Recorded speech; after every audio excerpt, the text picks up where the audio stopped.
Luizo, c'est le départ d'un projet durable. Pourquoi? Parce que Joseph Kabila est un président qui est dans des solutions durables. Tout savoir sur qui fait quoi, la face cachée de l'actualité nationale, panafricaine et internationale. Pour faire respecter la RDC, il faut une armée. Et aujourd'hui, cette armée que nous avons, oui, elle fait respecter la RDC. Nous allons dans un premier temps faire dissuader. Et si les cas échéants, les agressions continuent, ça serait peut-être mieux de traverser. Tout savoir sur qui fait quoi, les grands enjeux. Décrypter et comprendre les non-dits des événements, c'est dans Dessous des cartes. Beaucoup de militants quittent le PPRD pour le parti de Bahati. Oui, ça, ce sont les dessous des cartes. Il faut que le PPRD se réveille.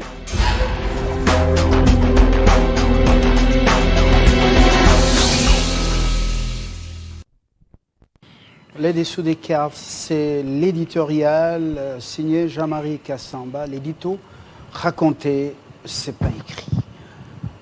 L'actualité, d'abord au pays de Lumumba, c'est sommet qu'organise le président en exercice de la Communauté économique des États de l'Afrique centrale.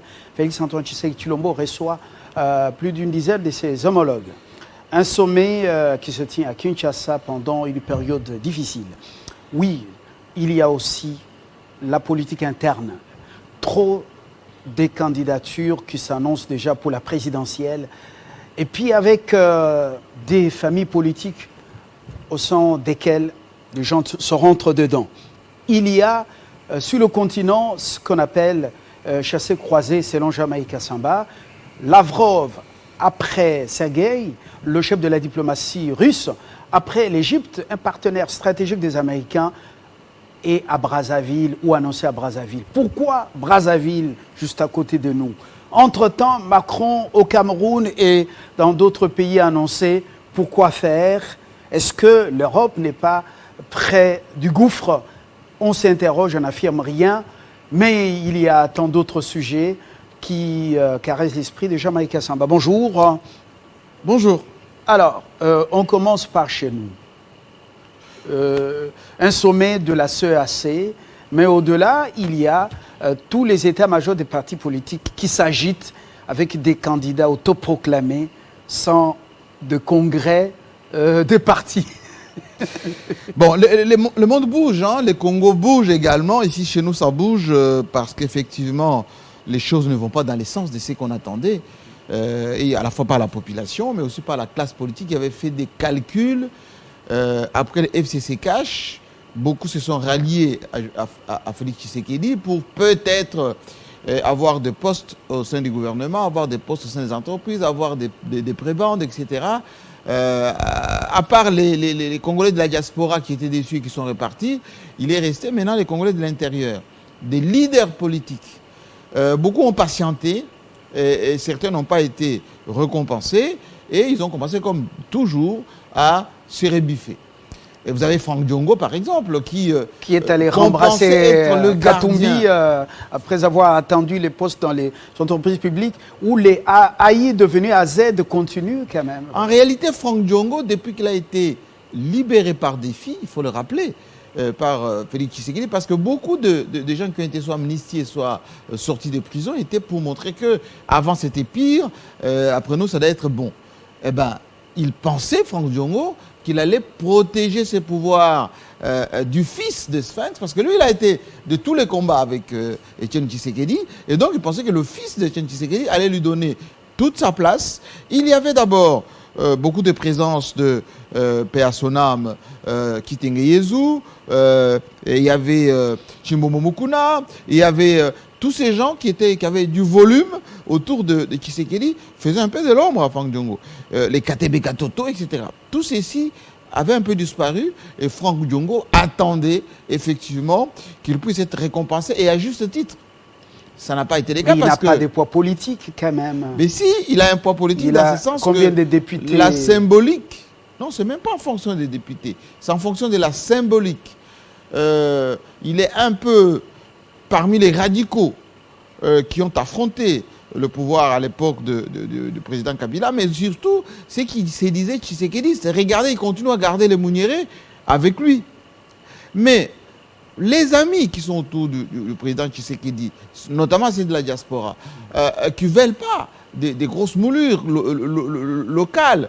Par exemple, les Sesanga, les Lubaya, même le compagnon d'Etienne Tshisekedi, comme les Omer Kamba, comme même d'ailleurs celui qui a été défenestré au premier émanement d'ailleurs, Gilbert Kankonde. Tous ces gens-là ont été mis de côté parce qu'effectivement, les nouveaux amis ou les gens qui pensent être les détenteurs en quelque sorte de l'influence immédiate auprès de Félix Tshisekedi, eh ben, ils ont empêché. Ils ont empêché des gens comme les Mboussa Nyamouissi qui ont été approchés, les Bitakuira qui ont été ramenés ici, même les Mounene qu'on a ramenés de Brazzaville, tous ces gens-là n'ont pas eu qu'un de cause. Et pour preuve, aujourd'hui, le président Tshisekedi semble être seul. À côté de cela, il y a des déçus qui ne le disent pas. Tous ces gens auxquels vous faites allusion, les tout-puissants dans les, comment on les appelle, les très influents, oui, très forts, les certains magazines les chantent. Alors, ces gens, ils n'ont aucune assise au Congo profond ou dans le Congo profond. Ce sont des gens à peine qu'on a connus, d'autres qui étaient, voilà, de gens bien en Europe avec leur vie modeste. Mais tous ces gens ne peuvent pas convaincre les Congolais à refaire confiance à Tshisekedi. Pourquoi le président, après ses vacances, quel intérêt a-t-il à regarder tous ces gens qu'on annonce influents? Mais écoutez, tous les pouvoirs ont toujours été confrontés à ce genre de situations. Rappelez-vous, à l'époque du maréchal Mobutu, il y avait un Congolais qui avait publié un livre qui s'appelait « Le prince de l'invisible ». Le prince de l'invisible, ce sont ces gens qui sont à la cour, qui soufflent au roi et qui disent au roi tous les biens qu'ils pensent de lui et qui diabolisent tous les restes. Et ces gens-là, non seulement n'ont pas d'assises, ils ne sont pas prêts à aller mourir et surtout se mouiller le maillot pour le roi, mais au premier coup de feu, c'est eux qui courent. Vous savez, quand Mobutu a été défenestré, ils prennent l'avion pour rentrer au Ils courent même très Biftek. vite. Ils courent même très vite. Et d'ailleurs, quand vous le retrouvez quelques mois plus tard, ils vont vous dire « Ah non, vous savez, moi j'étais que conseiller, j'étais fonctionnaire, je n'avais aucun pouvoir, moi j'accompagnais. » Tout simplement, voilà. Certains vous diront, mais j'étais fonctionnaire de l'État, tout simplement. Mais ce sont les gens qui sont le plus nocifs, le plus influents et qui desservent souvent les princes. Regardez la plupart des grands leaders, ils se sont retrouvés seuls. Lumumba a été tué avec 2 de ses compagnons, 2. Okito et Mpolo. Mais il y a eu beaucoup de nationalistes qui ont été tués. Oui, par ailleurs. Après la mort de Lumumba. Ensuite, Tchombe, il est mort seul. En Algérie. Le maréchal Mobutu, ben, il est mort seul au Maroc, enfin avec une ou 2 personnes. Beaucoup sont restés ici à Kinshasa. Vous allez rendre des erreurs, c'était l'accident. Et aujourd'hui, Joseph Kabila, il compte les vrais gens qui ont été avec lui, ben, parfois qui n'ont même pas eu des prébendes, en quelque sorte, des nominations, des ordonnances, etc. C'est eux qui sont restés aujourd'hui autour de lui. Et donc, tous les pouvoirs ont été toujours solitaires. Et Félix Tshisekedi, il est en train d'expérimenter tout cela. Après le départ de Kabound, Franck Diongo, Moïse Katumbi est en train, lui, de lorgner parce qu'on l'a siphonné 3 ou 4 de ses ministres. Jean-Pierre Bemba, il attend, un peu en dilettante comme ça, il a été à l'Équateur, il a milité pour Félix Tshisekedi, mais il n'est pas le plus loti non plus parce que à part quelques ministres qu'il a placés dans ce gouvernement, on ne lui a pas vraiment donné grand-chose. Et comme stratège, il attend le moment opportun pour se prononcer. Vous avez vu que tout ceci... Est-ce que ce n'est pas Katumbi, depuis Kachobwe, qui met en fait, qui serait le plus grand metteur en scène dans scénario Diongo, vous sentez le discours, scénario Kabound et Sesanga, est-ce que c'est pas lui? Mais M. Lumbala, moyennant un rapprochement financier. La politique, ce sont des alliances basées sur le respect d'abord de la signature des engagements.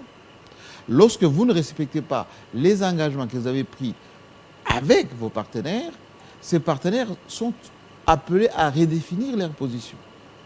C'est valable de tout le temps. Mais les Asiatiques, par exemple, ne signent pas de contrats. Les Juifs non plus. Ils font ça sur base de paroles données. Et chez nous, On a toujours dit que les engagements n'engagent que ceux qui les prennent. Est-ce qu'il y a Ou eu les des promesses. engagements Jamaïque Samba, avec Katumbi, avec Diongo, avec tant d'autres, c'est Sanga. Diongo a été libéré, vous connaissez, c'était une grâce. Et Katumbi a retrouvé son passeport.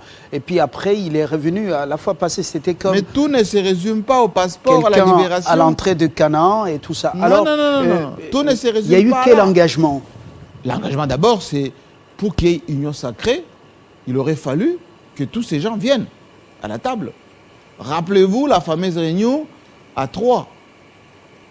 Félix Tshisekedi, Katumbi, Jean-Pierre Bemba. Tout est parti de là. Caméré était déjà en prison. Ni était l'implication de Katumbi, les autres n'allaient pas venir. Et le même qui a été à la base de ça, il s'appelle Kabound, c'est pour ça qu'il revendique que l'Union sacrée c'est lui, il disait toujours, regardez, il y a un front, rejoignez les fronts. C'est pour cela que les FCCiens d'hier, qui n'avaient plus confiance, ou plutôt qui n'avaient plus l'étoffe d'hommes d'État, ils ont couru parce qu'ils ont vu que de l'autre côté, la machine est en train de s'emballer. Et donc, si vous ne prenez pas le bateau, eh bien, vous allez couler avec Joseph Kabila, etc. Beaucoup se trompent aujourd'hui, ils font du rétropédalage. Ce qui est plus important à dire maintenant est que il va y avoir encore de l'érosion. Pourquoi? Parce que les gens ont une fixation sur 2023, et parce qu'ils pensent au 2023, à 2023 hypothétique, ils veulent en quelque sorte se positionner. Ceux qui sentent que Félix Tshisekedi n'est pas très ouvert, il ne nous appelle pas, il ne nous donne pas, on va dire, les accès à certains privilèges, ils vont se positionner dans la critique. Ceux qui sont à l'intérieur, vous allez voir que le remaniement ministériel qui va arriver, il y a beaucoup de ministres qui vont sortir. Ceux qui sont tièdes, ceux qui ne semblent pas avoir une certaine influence pour peser dans la balance, ou ceux qui ont trahi Vital Kamerhe par exemple. Et donc, ceux-là, on va leur donner 2-3 mois, ils vont retourner Kazakh. Pour dire que notre classe politique n'a pas de convictions. Ce n'est pas des gens qui peuvent avoir une idéologie, qui peuvent avoir ce qu'on appelle l'intérêt général, qui peuvent avoir des convictions sur des principes, mais c'est plus sur la signature. Comment voulez-vous quelqu'un, ça me fait rigoler, quelqu'un qui a été ministre, ambassadeur, gouverneur, qui portait ad vitam aeternam du Joseph Kabila dans son discours et dans tout ce qu'il fait comme déclaration, il y a à peine quelques jours, je le vois en fachi de la tête aux pieds, et il dit tout le plaisir ou tout le bonheur qu'il pense des fachis. Est-ce que vous pensez que dans la tête d'une personne comme ça, il peut y avoir de la conviction? Non. Et ils sont des milliers comme ça. Et donc, aujourd'hui, avec ce que Kamerhe a connu, avec ce que Kabound a connu, ce que Kalouba a connu, Kadima risque de connaître la même chose, parce que les souffleurs sont toujours en train de dire, bon, attention, celui qui est là-bas, il ne répond plus à notre schéma, eh bien, il faut trouver les moyens de les sortir du jeu. Mais si Et on c'est prêtait qu'on les sort de intentions à Félix Tshisekedi concernant cette affaire d'élection, si les élections se tenaient à la date, comment on appelle, constitutionnelle, que diriez tous ces critiques et Monsieur Lumbala, oiseaux des mauvaises augures? Monsieur Lumbala, Oui. dans la vie, tout fonctionne avec la planification. Tout ce qui est bien fait, bien programmé, c'est fait dans les normes. À partir du moment où, c'est pour ça que ça existe la comptabilité prévisionnelle. Lorsque vous n'avez pas actionné un processus, il va y avoir difficile à le faire, ou sinon on va improviser, et dans l'improvisation, il y a toutes les bavures qui s'en suivent. Pour qu'il y ait élection en 2023, fin 2023, il faut un fichier électoral qui n'est pas là. Il faut de la logistique qui n'est pas là. Il faut un certain consensus sur le texte, c'est-à-dire la loi électorale et tout ce qui va avec. Ensuite, il faut une certaine cohérence au sein de la classe politique. Sinon, il y a de l'improvisation. Et lorsqu'on va arriver à un moment donné, on dit on y va quand même, et on va y aller, un peu comme ça, c'est ce qui se passe en Tunisie ou dans d'autres pays, pour dire on soigne la forme, mais le fond, et ce sera de la contestation, ce sera de la résignation pour certains. Alors, le samedi, vous aviez une thématique provocatrice, incisive. Quel est ce pays, même ici en Afrique, avec une classe politique ou une élite comme celle-ci, quand on n'est pas aux affaires, quand on n'a pas de carburant, il faut s'ériger en critique, il faut devenir opposant? Bon, tout n'est pas question d'opposants. Dans n'importe quel système politique, il y a toujours des opposants. Il faut qu'il y ait des opposants. C'est ça la démocratie. La démocratie veut dire qu'il y a la majorité légitime qui gouverne, il y a une minorité légitime qui conteste et qui lutte pour aussi récupérer les pouvoirs plus tard. Mais chez nous, en fait, en général, dans certains régimes africains, on veut toujours l'unanimité pour ne pas dire la pensée unique. Et ceux qui critiquent ou ceux qui font des analyses, on les traite de gens de jaloux, de contre, de pas gentils, etc. Mais quand on se met soi-même dans la position qu'on a été, on était méchant, moins gentil, pas participatif, pas patriote, non. Il faut seulement se poser la question, est-ce que ce que je fais correspond à ce que dit le texte? Le texte, c'est quoi? C'est la Constitution, qui est la même pour tous. On dit la justice élève une nation. Mais si la justice est aux ordres et que ce qui fonctionne n'arrange pas les textes, n'arrange pas la majorité, là, on est hors contexte. Et donc, les opposants, comme vous dites, des circonstances, il n'y a pas de carburant, il n'y a pas de paiement, il n'y a pas ceci, ils deviennent opposants, ils s'assoient sur le mécontentement de l'opinion et le mécontentement général. Parce que Félix Tshisekedi a fait un certain nombre de choses qui sont bien. Moi, j'ai parcouru Kinshasa. Par exemple, hier, j'ai vu dans la ville de Kinshasa, il y a des avenues qui n'existaient pas, ou plutôt qui étaient en mauvais état. Il y en a. Certes, beaucoup étaient lancés à l'époque de Joseph Kabila. Beaucoup sont finis maintenant avec Ngobila.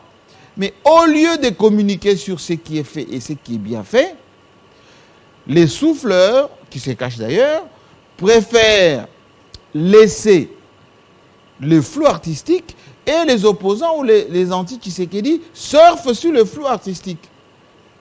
Et c'est de bonne guerre. Parce que hier, quand Joseph Kabila faisait les 5 chantiers ou la de la mondialité, quand c'était tellement bien, eh bien, les opposants disaient on ne mange pas les routes. Ils disaient mais les bâtiments intelligents, qu'est-ce que ça va servir? Aujourd'hui, ça sert à tout le monde.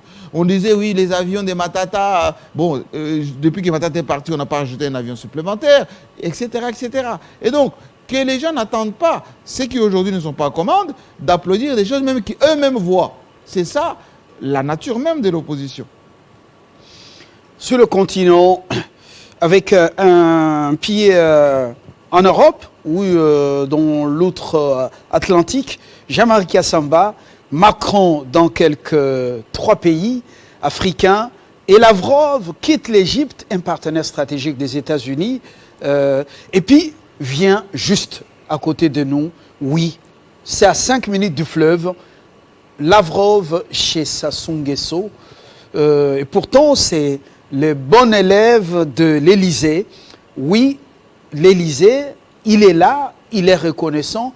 Est-ce que c'est le début d'une nouvelle configuration, d'une nouvelle approche en Afrique?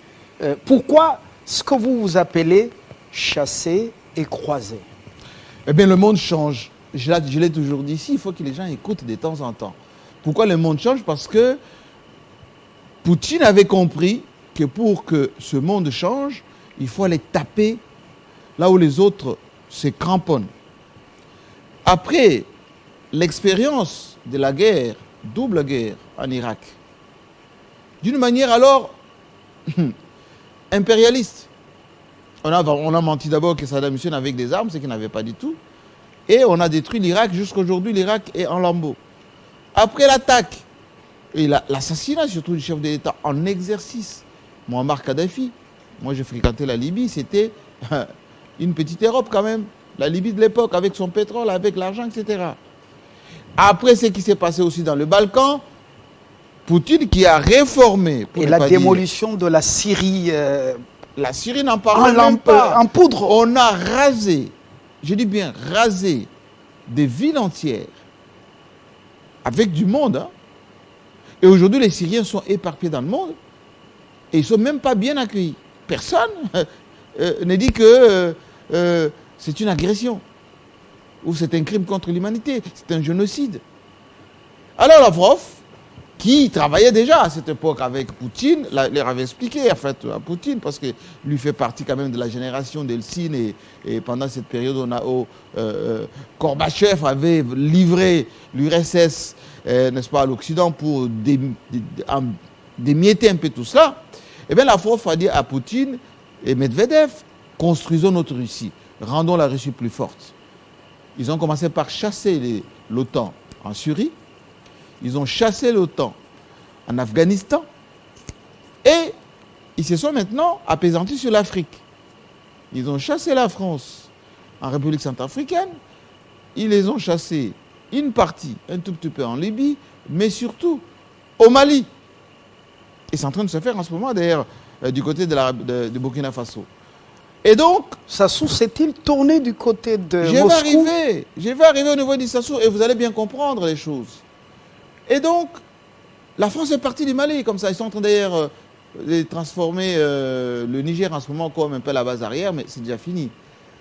Et c'est pour ça que la guerre qui était préparée contre la Russie depuis l'Ukraine, Poutine l'a précédée et il a détruit le maximum des bases, etc. Malgré cela, les armes qu'on envoie, il les détruit au fur et à mesure. Il a pris déjà tous les Donbass. Il a dit qu'il peut aller aussi du côté de Kiev, partout là-bas, de Kherson, parce qu'effectivement, il veut se protéger. Mais le vrai danger, c'est l'Afrique. Parce que l'Afrique, c'est là où c'est que les Russes font du chantage à l'Union européenne, notamment le pétrole et les gaz. L'Algérie a été courtisée à la fois par les Américains, par les Français, pour augmenter la capacité du gaz et du pétrole. L'Algérie a dit, mais écoutez, il n'y a pas longtemps, vous avez monté ici une opération avec l'Irak, là, vous voyez le mouvement de manifestation tout le temps, c'était pour dépiécer également l'Algérie. Ils ont résisté grâce à l'Union soviétique, ou plutôt à la Russie. Et ils ont commencé à aller voir des pays africains. Comme aujourd'hui, Macron, pourquoi il va au Cameroun? Mais si l'Afrique résiste, devient têtue et ne répond pas au diktat de la production augmentée, revue à la hausse, eh ben, l'Occident, les États-Unis, ils sont en train de faire les yeux doux à Caracas. Le Venezuela, c'est le 3e producteur de l'or noir. Mais Caracas a déjà dit non parce plus que... d'un demi-milliard, Oui. si cela est actualisé. Mais des barils par jour. Mais je vous ai dit, le Venezuela a déjà dit il y a non. l'Iran également. On a failli détruire le Venezuela. On a tué un président vénézuélien, Chavez, pour ne pas le citer. Et celui, Maduro, qui l'a remplacé, a été tellement vilipendé. On a même organisé autant de coups d'État là-bas, ça n'a pas fonctionné parce que les Américains voulaient mettre la main sur le Venezuela, le pétrole vénézuélien. Le Venezuela a refusé, parmi les gens qui n'ont pas voté aux Nations Unies contre la Syrie, ou plutôt contre la Russie, c'est le Venezuela. Et maintenant, Macron est venu en Afrique pour... Et même le Congo-Brazzaville, apparemment, n'avait pas voté en faveur de... Je vais vous raconter l'histoire de Sassou Nguesso et vous allez voir que c'est aussi simple que cela. Et donc, Macron est venu au Cameroun parce que le Cameroun fait partie des pays pétroliers. Ce qu'on appelle le chasse gardée de la France. L'Angola, Gabon, Congo-Brazzaville, en quelque sorte le Cameroun. Voilà, tous ces pays-là, El Fakiten a été monté pour constituer la sûreté énergétique de la France par Général de Gaulle. Tous les présidents qui sont venus derrière, ils ont maintenu cela. Nonobstant ce qu'on a dit sur Paul Biya, qui est là depuis 1982, quand Aïdjo a été assassiné. Eh bien, Paul Biya est là, on a dit c'est un vieux président, c'est un dictateur, etc. Aujourd'hui, on vient dire, Paul Biya, attention, l'esprit anti-français qu'on a vu en Afrique de l'Ouest, il ne faut pas que ça arrive ici parce que nous, on a besoin de votre pétrole. Et on va dire la même chose chez Bongo là-bas, parce qu'effectivement, Bongo, bon, il est malade, mais bon, toute la hiérarchie de la gouvernance du Gabon, ben, c'est pro-français. Et l'épine un peu en quelque sorte, qui va constituer un petit problème avec la France, c'est Congo-Brazzaville. Sassou est revenu au pouvoir grâce à la France. Parce que Lissouba, quand il était là-bas, il était en incontence avec Oxy. C'est une société américaine. Et c'est pour ça que Elf a chassé Lissouba au Congo-Brazzaville. Mais aujourd'hui, le Congo-Brazzaville a donné beaucoup de son pétrole à la Chine. Beaucoup de son pétrole. Il y a une dette importante. Et la France fait chanter souvent au Congo-Brazzaville. Il faut voir avec les fonds monétaires, il faut un peu vous désendetter. Et donc, le cash, il n'y en a pas. Oubliant que Sassou Nguesso, c'est un communiste. La révolution rouge, arme à la main, comme il est dit très souvent. Sassou Nguesso, il a souvent ce courage d'aller à Moscou, au vu au sud de tout le monde, d'aller en Chine, au vu au sud de tout le monde. Et Sassou Nguesso a été l'un des rares... Est-ce que ce n'est pas un pion de service de renseignement français pour aller écouter ce que les autres disent? C'est ce qu'on dit. Parce qu'en politique, c'est pas mais ce qui se dit qui se fait. Mais ce qui est vrai est que parmi les pays africains, c'est lui qui a bénéficié de la présence réelle de la Chine, c'est Sassou Nguesso. Allez à Brazzaville, vous allez voir la plus grande banque chinoise, Pimpan Neuf, est installée à Brazzaville. C'est depuis Brazzaville qu'il devait y avoir le hub de l'influence chinoise en Afrique. Le seul pays qui a accueilli le président chinois, qui devait d'ailleurs venir chez nous ici à Kinshasa, il n'est pas venu chez nous à Kinshasa, il est parti à Brazzaville. Eh bien, c'est Sassou Nguesso. En termes de diplomatie, s'il y a une qualité qu'on peut reconnaître à Sassou Nguesso, c'est la maîtrise des enjeux géostratégiques au niveau international. Mobutu était le maître en ça. Il a su comment on appelle, mélanger la chèvre et le chou, oui. Même s'il n'était pas allé à Moscou, mais Mobutu a traité avec la oui, Chine mais le problème, de Mao, et voilà. Mobutu, même ceux qui étaient mal vus par Mobutu était choyé parce qu'il avait l'uranium, il avait les matières stratégiques et le pays était grand. Mais Sassou Nguesso a un petit pays, mais a une diplomatie alors agissante, et lui-même a un tissu relationnel très importante. Qu'est-ce qu'on doit redouter par rapport à ce qui était arrivé à Idriss Déby? Ce langage, on m'a poussé à rempiler. Et puis voilà, le terrorisme, c'est ce que vous avez fait chez Kadhafi. Voilà, ainsi de suite. Il était devenu très franc. Qu'est-ce qu'on doit redouter au Congo-Brazzaville? Non, Sassou a ceci de formidable, c'est qu'il connaît un peu l'histoire de tout le monde. Il était à la base de la libération de Mandela. Il a vu un peu tous ses collègues. Kadhafi, lorsqu'on éliminait Kadhafi, Sassou Nguesso était à Tripoli. Il a décollé de Tripoli. Les bombes ont commencé à tomber sur Tripoli. Il s'occupait de l'Union africaine avec Ping, qui était à la commission de l'Union africaine. Et je connais l'histoire. Sassou Nguesso a vu un peu Mobutu partir. A vu Idriss Déby était chez Sassou quelques jours avant qu'on l'assassine. Et donc, il maîtrise un peu tout ceci. Et donc, en réalité, il n'a rien à perdre. Bien au contraire, il veut marquer son temps. Lavrov, qui est arrivé à Oyo, parce que c'est à Oyo qu'il est arrivé hier, pour rencontrer Sassou Nguesso, c'est pour expliquer que l'histoire du communisme de l'époque, de la Révolution rouge, avec notamment le cours Marien Ngouabi, eh bien, il faut que le tissu, le panafricanisme de certains leaders comme Sassou Nguesso se fasse un peu ressentir. C'est pour ça que le message que Lavrov fait passer à partir de Oyo, de Brazzaville, va faire comprendre aux pays africains que si vous ne choisissez pas des options franches, vous n'aurez pas le blé, vous risquez d'avoir des révolutions comme au Sri Lanka. En même temps, les Européens qui vous font toujours des yeux doux, ils ne vont rien vous livrer du tout. Bien au contraire, ils vont vous humilier. Rappelez-vous ces affaires de bien mal acquis. Sassou Nguesso, première victime. Obiangé Mabasoko, deuxième victime. La famille Bongo, troisième victime. Et donc, Sassou Nguesso est assez réaliste. Mais comme c'est un fin politique, pendant qu'il reçoit Lavrov ou les Chinois, eh ben, il envoie une délégation en France pour rassurer Macron. Ne vous inquiétez pas. Donc, juste une opération de séduction, voilà une rencontre de façade, parce qu'il sait que sa force, il attire de l'Élysée. Pas forcément. Oui. Pas forcément. Si c'était le cas, à 100%, eh bien, l'Élysée aurait effacé la dette. Parce que l'Élysée a un mot à dire au niveau des fonds monétaires internationaux. La crise qui sévit à Brazzaville aujourd'hui, parce que, après la baisse notamment du prix du pétrole, et Sassou avait, beaucoup d'économistes disent qu'il avait hypothéqué son pétrole pendant longtemps, mais le problème, ce n'est pas à ce niveau-là, le problème est au niveau, on va dire, de la géopolitique. Quand Lavrov va quitter Oyo, il va aller chez Museveni. Pourquoi chez Museveni? Parce que dans la région des Grands Lacs, le parrain qui tire les ficelles encore, c'est Museveni. Pas Kagame, Kagame c'est l'exécutant, c'est lui qui est aux manœuvres. Mais le maître penseur qui a été fabriqué par les Américains, c'est Museveni. Et aujourd'hui, Museveni est mal vu par les Américains. Et Lavrov, il va expliquer à Museveni, attention, vous risquez d'être mal remercié comme tout ce que le monde occidental a toujours fabriqué. Et lui, il vient avec du concret. Les concrets, c'est quoi? La protection avec des vraies armes, mais aussi de la nourriture pour la population, mais aussi l'influence au niveau du BRICS. Le BRICS, c'est la Chine, l'Afrique du Sud, le Brésil, un peu tous ces nouveaux mondes. Et l'Inde, naturellement. Et donc, c'est pour ça que je nous conseille, nous, ici à RDC, nous, République démocratique du Congo, pourquoi passe-t-on à côté de l'essentiel?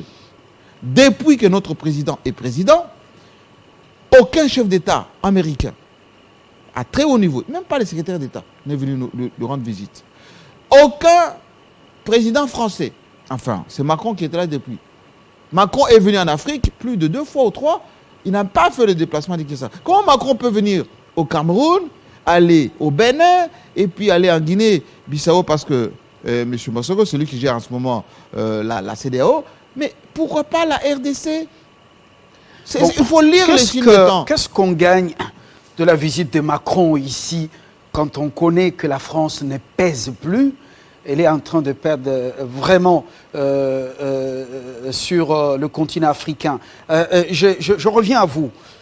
Opération de séduction ou pas, la Russie, on sent qu'elle veut devenir présente ici. Sous Joseph Kabila, Cheikh Kitondo a été reçu au Kremlin. Oui. Mais une visite d'État avec Russia Today et d'autres médias, oui, c'était en direct. Oui. Mais après, Gazprom Bank est venu ici avec des propositions, une coopération avec la Banque centrale du Congo. Il faut l'énergie, il faut le pétrole, il faut les mines. Mais le régime de Joseph Kabila a été réticent.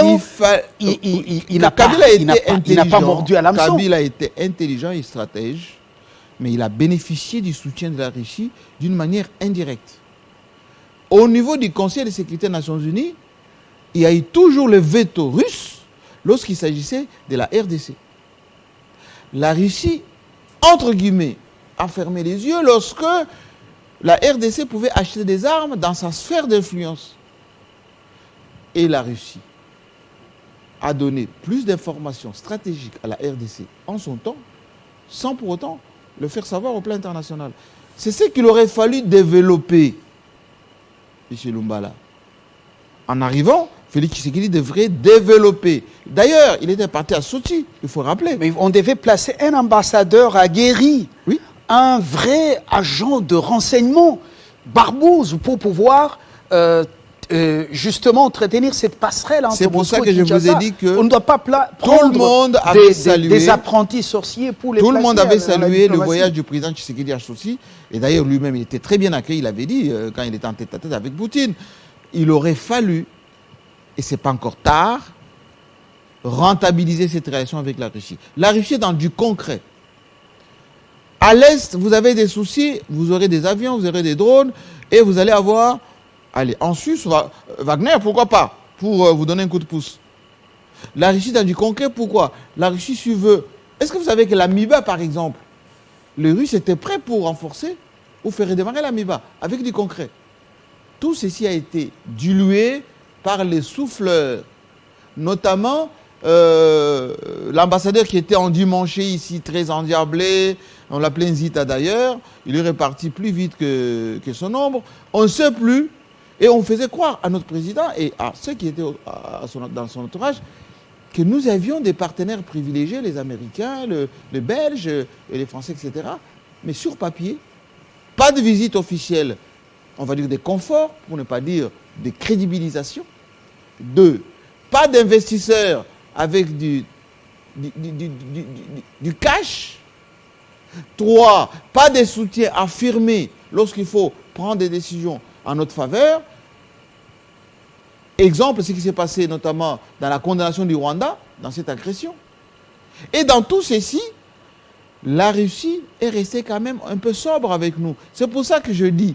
Mais la Russie n'a pas voté en notre faveur. Mais elle bien évidemment, comment voulez-vous? Mais comment voulez-vous vote au sein du Conseil de sécurité lorsqu'il fallait proroger, lorsqu'il fallait se décider sur l'embargo, fin ou poursuite. Lumbala, la Chine qui bouffe beaucoup de minéraux ici, on a troqué nos minéraux. La Chine n'a pas pris position en notre faveur. Monsieur Lumbala, comment voulez-vous que la Russie, qu'on a vilipendé quelques jours auparavant par rapport à la situation en Ukraine, d'une manière aussi ostentatoire, pouvait quelques jours après voter contre l'embargo sur nous? La Russie s'est abstenue.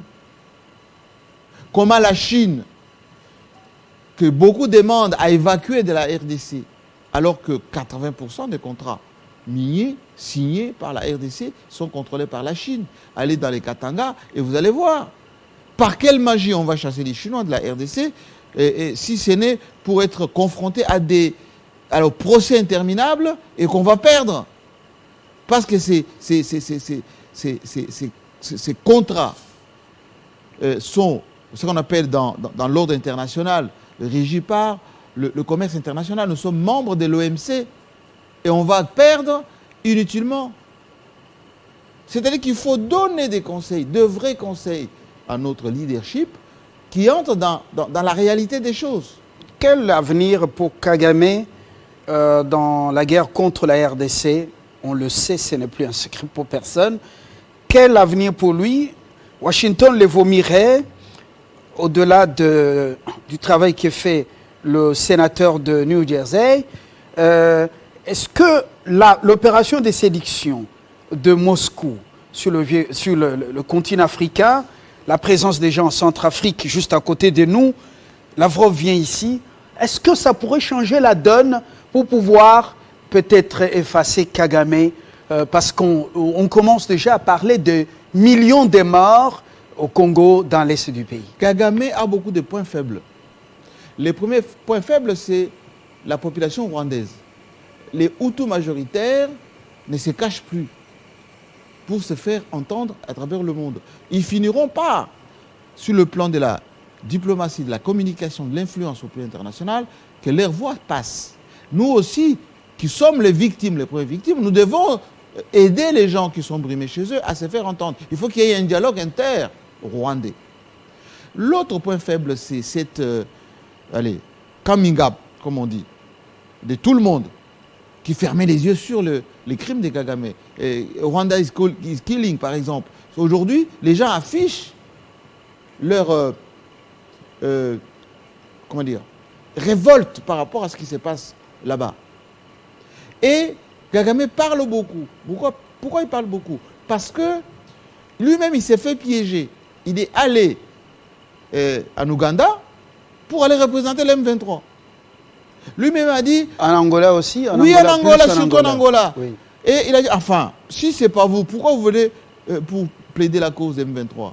Et l'autre point, c'est l'hostilité de notre population. Regardez ce qui s'est passé aujourd'hui même à Goma. Kagame pensait que plus il y a du harcèlement à l'Est, plus il y a des tueries, plus il y a des morts, l'Est allait se décourager. Allait penser que l'Ouest nous a abandonnés, tant qu'à faire, on se laisse dans les bras de Kagame, Goma sera la capitale de cette république des volcans. Non, il y a plus de résistance à l'Est, à Bukavu, à Goma, à Beni. Et Kagame, comme c'est un petit pays, il a peur aussi de cela. Et donc... Est-ce qu'il fallait empêcher cette marche? un peuple qui parle. Ah, du tout. Un peuple qui parle, qui demande juste le départ des hypocrites. C'est pour ça que je trouve beaucoup d'hypocrisie ici à Kinshasa et à l'Ouest, naturellement. Pourquoi faites-vous la fête? Pourquoi les hommes soi-disant politiques, vous avez parlé des candidats présidents, mais pourquoi ils ne commencent pas d'abord par mobiliser la population pour manifester pacifiquement, quant à ceux aller faire des sittings devant la MONUSCO, avant les ambassades occidentales, etc. Dénoncer les députés et les élus qui entretiennent les groupes armés. Parce que tout le monde connaît ces gens-là. Pourquoi Mbosso l'avait dit en premier, sortez les groupes armés. Il les connaît, Mbosso. Pourquoi on ne les arrête pas?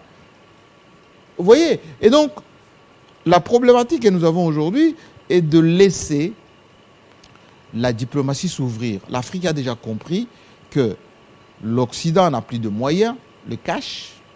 2, la crise qui prévaut en ce moment. Vous voyez, l'euro est aujourd'hui au niveau du dollar, ça risque même de baisser. Vous voyez que les entreprises risquent de fermer. L'Allemagne est revenue pour racheter encore davantage le gaz et le pétrole russe. La Hongrie, par exemple, hier, M. Orban a dit, lui, tout clairement, qu'il n'a plus le choix. Et vous allez voir que les Européens seront divisés par rapport à la Russie. Le continent africain est déjà inondé par la Chine. Qu'on le veuille ou pas, les Chinois sont déjà là et ils ont investi suffisamment de moyens et ils ne vont pas partir. Et donc, on doit choisir le bon partenaire, ou du moins prendre notre part dans ces... C'est ce que fait Sassou, par exemple. Personne ne va lui jeter la pierre parce qu'il a reçu Lavrov. Pourquoi on ne l'inviterait pas Lavrov chez nous en diplomatie? On a bien un ambassadeur qui est là-bas, Ivan Vangou, qui est à Moscou. Ben, on peut dire à Lavrov, après votre passage du côté de Kampala là-bas, eh bien, faites un tour à Kinshasa, qu'on lui envoie des émissaires. Ça se prépare quand même. Oui, mais c'est là où ça se pose la question des conseillers, des envoyés itinérants, de conseillers diplomatiques, de notre ministère des Affaires étrangères. Mais dans tout etc. ça, il faut voir un carnet d'adresses. Il faut des diplomates. Quand il prend son phone, il appelle Lavrov. Lavrov dit cher ami, bonjour et tout ça. Mais alors, si vous n'avez pas un carnet d'adresses, c'est ça aussi le problème. Monsieur Lumbala, lorsque vous avez passé tout votre temps dans les bistrots de Paris, de Montréal, d'Afrique du Sud, que vous n'avez pas même une licence et vous ne parlez pas anglais, ça va être compliqué, une fois qu'on vous bombarde conseiller ou ambassadeur itinérant, d'avoir ne serait-ce que 3 numéros de téléphone au niveau de la diplomatie internationale. Ce n'est pas une génération spontanée. Mais regardez, des moyens. Regardez les gens. Il faut donner des moyens à nos diplomates. Oui. Au-delà des moyens, il faut des hommes. Il ne doit pas aller rester dans la classe économique à bord de l'avion. Il ne doit pas aller dans des petits restaurants dans la banlieue new-yorkaise. Il doit aller dans les 7 étoiles, 6 étoiles. C'est là qu'il doit tirer les infos. Il faut sortir des moyens pour avoir des informations aussi. Mais vous avez les moyens pour faire les fêtes. Allez voir nos ministères, notamment celui des Affaires étrangères. Moi, je connais quelques personnes qui y travaillent. Combien évaluez-vous le budget de représentation? Je souligne, budget de représentation. Nos services d'intelligence, je milite encore une fois. Nous avons l'ANR extérieur. Combien de membres? Quel budget? Notre DEMIAP. Nos personnes, on appelle les non-apparents. Tous ces gens-là, il faut leur donner des moyens. On ne gagne que lorsque M. Lumbala, on met les moyens pour sa diplomatie. Sassou, certes, voyage plus que notre président. Mais lorsque Sassou voyage, il a autant de diplomates avec lui et il a des desks. Sassou est un des rares qui a un bureau de représentation à Paris qui fait de la communication pour lui. Et ce bureau a un budget. Et donc, tout ceci n'est pas, on va dire, quelque chose d'impossible. Nous nous félicitons d'avoir suffisamment mobilisé les moyens avec nos régies financières, etc. Mais ces moyens doivent servir à la survie de la nation, à la consolidation de notre souveraineté. La souveraineté d'un État, c'est aussi ce qu'on appelle la défense souveraine. C'est pour ça qu'on fait une dotation, par exemple, à notre président de la République. C'est pour ça qu'il y a des fonds, on appelle les fonds secrets. La CIA, par exemple, imprime de la monnaie pour ces opérations. C'est une machine à planche à billets parce qu'il faut c'est cela, les sauver... services. Est-ce que vous connaissez le budget du Mossad, par exemple? travailler pour la sécurité du pays. Le Mossad a des agents partout dans le monde. Ces gens-là sont payés. Même Quand ici, est-ce chez que nous, nous, on va infiltrer? même ici chez nous, c'est recruté dans Bien tous sûr, les domaines. Bien sûr.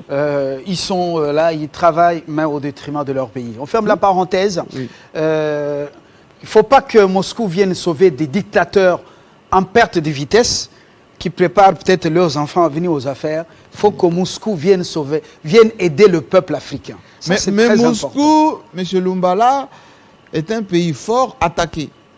Moscou est en train de redessiner aussi ses alliances. Vous savez, après la Deuxième Guerre mondiale, les vainqueurs se sont partagés le monde. Même l'Allemagne a été coupée en deux. Les Russes ont pris Berlin-Est, les Occidentaux Berlin-Ouest. Avec tous les pays qu'on appelle satellites de l'Empire soviétique de l'époque. Ramification sur le continent africain qui n'avait pas fait la guerre, enfin du moins avec quelques envoyés qu'on avait transférés là-bas. C'est là où il y avait effectivement le communisme qui allait jusqu'au Mozambique là-bas.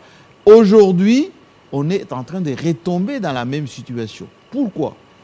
Parce que la Chine ne va pas reculer, parce que la Russie a compris qu'elle s'ouvre à l'Occident comme ça a été le cas avec Gorbatchev, ça ne fonctionne pas. On veut dépiécer la Russie qui est très riche pour prendre un peu ses richesses. Donc la Russie va se mettre du côté de la Chine, de la Corée du Nord, du Brésil, de l'Inde. Et nous, on doit aussi choisir un peu notre parti dans tout cela. Pas les non-alignés, comme ce qu'on avait fait à l'époque. Dire voilà, on va en Chine, enfin c'était en Inde d'ailleurs, la fameuse conférence des non-alignés. Non, il faut aujourd'hui, parce que nous sommes dans un monde ouvert, il n'y avait pas Internet à l'époque, aujourd'hui nous devons tirer le meilleur parti de ce que nous on veut. Il faut, le matin, vous traitez avec les Américains, le soir, vous dînez avec les Russes, et vous départagez les cartes. C'est pour ça que ces gens qui sont intelligents, ils durent longtemps. Et voilà. Est-ce que nous avançons vers le schéma comme c'est la guerre qui revient? Et la course aux armements oui. est installée. Voilà. Je peux vous dire qu'aujourd'hui, l'arme nucléaire dont on parle, l'Iran a déjà son arme nucléaire. Il y a même la Biélorussie qui est déjà, Poutine doit filer l'arme nucléaire. Même les Rwandais avaient des ambitions d'avoir une arme nucléaire, des dissuasions.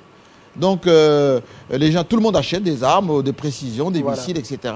C'est fini le monde en paix, etc. Voilà, comme on connaît ceux qui utilisent Kagame, ils vont chercher à se racheter auprès de Hutus.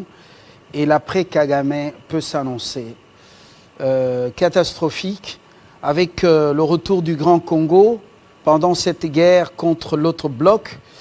Alors réfléchissons, quittons les réseaux sociaux avec la platitude, quittons nos disputes et les guerres des hommes, celui-ci est le plus nageur et l'autre moins nageur. Réfléchissons Congo parce que notre place est dans les G7. Jamaïca Samba. J'allais terminer par la politique interne, si vous permettez, c'est un peu la course un peu à la judiciarisation des choses. Arrêter Kabound, c'est une faute stratégique. Pourquoi? Parce que Kabound n'a rien à perdre. Et on veut fabriquer quelqu'un qu'on pouvait ignorer, et à terme, il va constituer un danger.